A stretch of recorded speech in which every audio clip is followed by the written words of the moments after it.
যারা ডায়াবেটিক কিন্তু তারা সব কিছু খেয়ে ফেলেছেন, উশৃঙ্খল জীবন কাটাচ্ছেন, মানে শৃঙ্খলাবদ্ধ জীবন কাটাচ্ছেন না, সব কিছু খেয়ে নিচ্ছেন, তাদের ক্ষেত্রে দেখা যায় কিন্তু এই অক্সিডেটিভ স্ট্রেস শুরু হয়।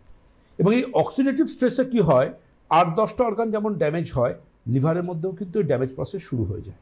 এবং লিভারের মধ্যে যখন ড্যামেজ প্রসেস শুরু হয় তার কতগুলো স্টেজ রয়েছে, stage 1, stage 2, stage 3, stage 4, stage 5 এরকম। তো লিভারের মধ্যে যেটা প্রথম হয় সেটা ফ্যাট জমা হয়, ফ্যাটি লিভার যেটাকে আমরা একদমই তাই, ফ্যাট শুরু হয়। এবং ফ্যাটটা যখন লিভারের মধ্যে আসতে শুরু করে, গ্লুকোজটা গ্লাইকোজেনে কনভার্ট হচ্ছে এবং গ্লাইকোজেন ভাঙতে পারছে না, যেহেতু তার মধ্যে হাই সুগার রয়েছে, কারণ সুগার যখন শরীরে কমে যাবে তখন তো গ্লাইকোজেনটা আবার গ্লুকোজে কনভার্ট হবে, কমছেই তো না। একদমই তাই। তো আলটিমেটলি কিন্তু ওখানে ক্রমশ স্টোর হতে থাকে এবং একটা সময় ফ্যাটি চেঞ্জেস আসতে শুরু করে।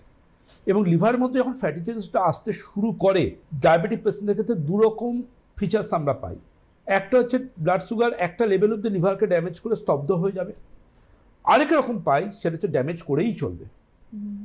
যেমন চোখের রেটিনা, কিডনি, হার্ট ড্যামেজ করছে, লিভারকেও কন্টিনিউশন ড্যামেজ করবে, কোনো সিমটম থাকবে না বাইরে থেকে, তিনি কিছু বুঝতেই পারবেন না। কিন্তু ফট করে দেখা যাবে কি একটা সময় পেটে জল জমছে, লিভারের মধ্যে সমস্যা শুরু হচ্ছে, এবং তখন কিন্তু পরীক্ষা করে হয়তো দেখা যাবে অনেক পেশেন্ট ক্লিনিকে আসে এরকম HCC, হেপাটোসেলুলার কার্সিনোমা, লিভারের মধ্যে ক্যান্সার ধরা পড়ে গেছে।